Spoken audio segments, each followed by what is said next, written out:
पापा, हाँ बेटा, ये अमेरिका बांग्लादेश को टेक्सटाइल एक्सपोर्ट पे 0% टैरिफ ऑफर कर रहा है। अब ये कैसे डील हुई?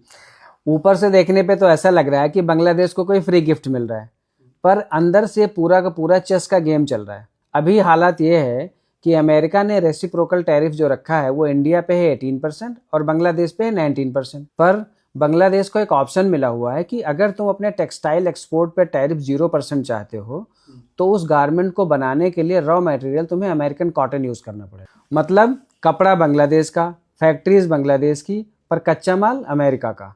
अब सवाल ये उठता है कि ट्रंप को कॉटन से इतना ऑब्सेशन क्यों है?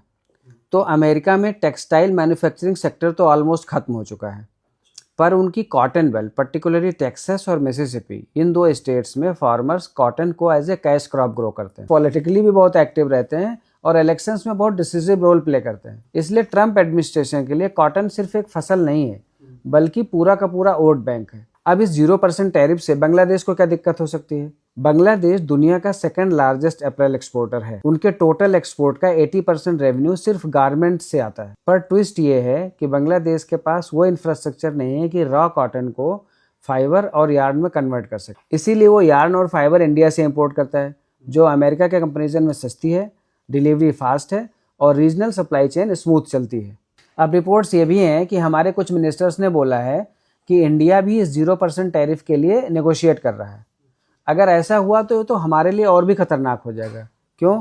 क्योंकि इंडिया दुनिया का सबसे बड़ा कॉटन प्रोड्यूसिंग नेशन है। हमारे यहाँ के 3 से 4 करोड़ लोग इस सेक्टर से डायरेक्टली या इनडायरेक्टली जुड़े हुए हैं। हमारे यहाँ 60 लाख तो कॉटन के फार्मर्स ही हैं, जो आमतौर पे छोटे या मझोले किसान हैं, जो आमतौर पे हैंड टू माउथ हैं। अब अगर हमारे एक्सपोर्टर्स को ये लालच आ गया कि 0% टैरिफ के लिए अमेरिकन कॉटन को as a raw material use करना है, तो हमारे किसानों का कॉटन कहाँ जाएगा? डोमेस्टिक डिमांड गिर जाएगी, फार्मर्स हमारे क्राइसिस में चले जाएंगे और फार्मर्स और फैक्ट्रीज के बीच में टेंशन एक्सप्लोड हो सकता है। तो ये 0% टैरिफ सुनने में तो बहुत अच्छा लगता है, पर असल में ये अमेरिका की एक इंजीनियर्ड जियोपॉलिटिकल स्ट्रेटजी है, जिसका मकसद है साउथ एशिया की टेक्सटाइल सप्लाई चेन को हाईजैक करके अपने किसानों को फ़ायदा पहुंचाना और अपनी इकॉनमी को मजबूत करना।